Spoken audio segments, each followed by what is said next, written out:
jaan hai to jahan hai. So if you are okay, if you are good, then only you will be able to take care of people whom you are surrounded with. Hi guys, this is Minna Devan and you're watching HealthSite and India.com. Today we have with us Kanchan Rai, emotional and wellness coach, to talk about mental health awareness. Hi Kanchan, how are you?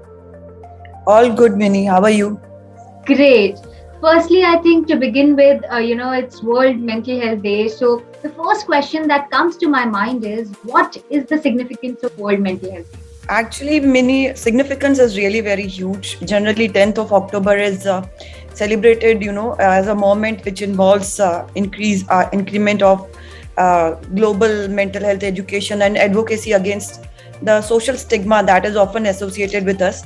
So this year, to shed the light on the alarming rise in the mental disorder, the International Awareness Day has been focusing more, or is focusing more like mental health for all.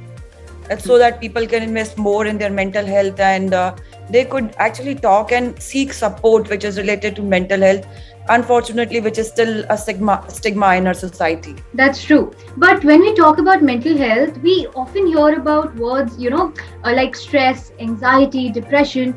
But I'm sure there are other mental health disorders as well. So, what are the other mental health disorders which oftenly, we don't really throw light upon? Generally, which means the names which you have often said are quite popular disorders. I would say they are quite common disorders. But apart from anxiety, we have behavior and emotional disorder, which is specifically in children. We have bipolar affective disorder. We have depression, dissociation, or dissociative disorder. Eating disorder is again a very common disorder. And these days, because of COVID, most rise in cases which we have seen which is called obsessive compulsive disorder, or OCD is the very common name for it. Then we have paranoia, we have post-traumatic stress disorder, yes, we have psychosis, then we have schizophrenia. So these are various forms of disorders. All right. But considering the common or famous problems as we labeled it, there is always, I think, a confusion between sadness and depression, right? So how is sadness really different from depression? Sadness is just a human emotion. Like, all of us go through a sadness at certain point of our time. Like, feeling sad is a very natural reaction to a situations that is caused by something which upsets us or which gives us pain. So of course the variation, so the degrees of sadness may vary from person to person, but like other emotions, sadness is also a temporary thing, and it fades with the time.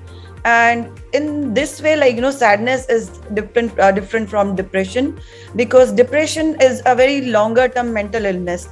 It impairs with social, occupational, and other important areas of function. Like, if it's like left untreated, depression can really last for a very, very long time. Depression, it's an illness. So there are various forms of symptoms which may include, or which might appear for a person who is depressive. So there is a constant feeling of sadness. Here, if we are talking about depression, the feeling of sadness will never fade away. It is not a temporary thing, it's a constant thing. People get irritated, like, they get irritated with a very small thing. They feel fatigued, there is a drastic change in their sleeping and eating patterns. People find very difficult to concentrate upon things which is a like daily process thing, or which, things which are to be done on a daily basis. And then we have seen people, they lose interest for the things, and they don't show any kind of enthusiasm for things which used to provide them which used to provide pleasure to them earlier. And feeling unwantedly guilt about something. And there are some physical symptoms as well, like, having a constant body ache, having a constant headache with no specific cause, feeling worthless, like, you don't feel worthful for anything, and you have constant thoughts about death. You are constantly thinking about death thing, and there are suicidal thoughts, or you must have or a person has tried to commit suicide. So these are really symptoms which differentiates normal sadness to a depression thing. And talking about its treatment, anything that a person can sort of take care or prevent from their own end. And also uh, adding to that, when is the right time to visit the doc? When should one really feel like, now is the time I need medical treatment? See, as I said, all these symptoms, if you are having it for a very long time, don't consider it it's just a mood swing kind of a thing. There is something really wrong. If your behavior is getting very angry, you are being very angry, you are behaving very violently, it means there is a very urgent need for you to see a doctor. Excessive anxiety, like, we know anxiety is a very normal thing, but excessive anxiety is a thing.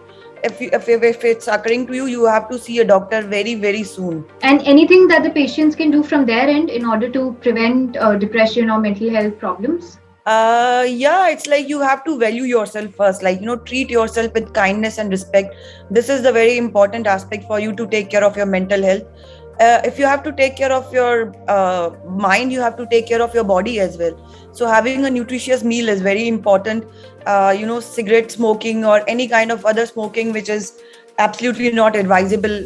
Having plenty of water. So we have seen cases, people don't drink water, and then there is a tension which is created in the body, and you feel depressed about it. So water also plays very important role in taking care of your mental health. Exercise, it definitely helps you uh, to decrease the sign of anxiety and depression, and it really improves your mood. Having enough sleep is again very important for a person to have a proper mental and emotional health. Surround yourself with good people with whom you enjoy with whom you enjoy. Give yourself time, give yourself some me time, which is very important. Learn how to deal the stress. Don't learn to how to live with the stress, which is something very wrong. Quiet your mind, try to meditate, mindfulness exercises, prayer, relaxing exercises, they really help us a lot. And then set a realistic goal for yourself. Don't try to achieve something which is really unrealistic. So if you have set something unrealistic for yourself, and you are trying to achieve it, which is absolutely not possible, and the result would be like, you are ended up with some kind of depression or anxiety, which is again not an advisable thing. And don't forget to take help when it is needed. That is the main thing which we forget most of the time. Yeah. Also, I think there's this, although it's still quite improved, and I'm really happy that, in current times, people are acknowledging mental health problems, and, taking care of mental health has become such an important deal, which should have been, even a decade back. But having said that, Yeah. there's still some people, and there's still some strata of society who still feels that, coming out or talking about mental health is still a stigma. So anything that you would like to say to them, that, rather sitting in isolation and taking all the pain, on yourself, one should rather speak it out. So anything that you would Yes. like to say on that? As you rightly said, the society right now is in a very huge stigma. But I would say there are some changes because of the COVID scenario. People have started talking about mental health, not with the real essence though, but yeah, people have started talking about mental health. That's a very good thing. Like earlier when we were working on in the same field, so people would come to us, they would they know they need help, but they would restrain themselves just because what society is going to think, what their family is going to think about it, how people are going to treat them after knowing that they are taking some kind of medical help, or they are taking some kind of therapy to take care of their mental health. So for people like with the same mindset, I would say jaan hai to jahan hai. So if you are okay, if you are good, then only you will be able to take care of people whom you are surrounded with, maybe your neighbors, your friends, or even your family. So prioritize yourself before prioritizing such things. So rather than living a life which is not which can be treated, or which can be something else, which can be very happy, don't try to live or cocoon yourself in a shell kind of a thing, which is not going to help you. So don't wait for that thing. Come, talk and share. That is how you are going to get out of this dark zone, which we call in a very common word. So don't be in that particular zone. I think this has been great. Thank you so much for joining us today. I think the audiences will go back home with lots of valuable insights. So thank you for that. Thank you so much for having me here. Thank you. Thank you.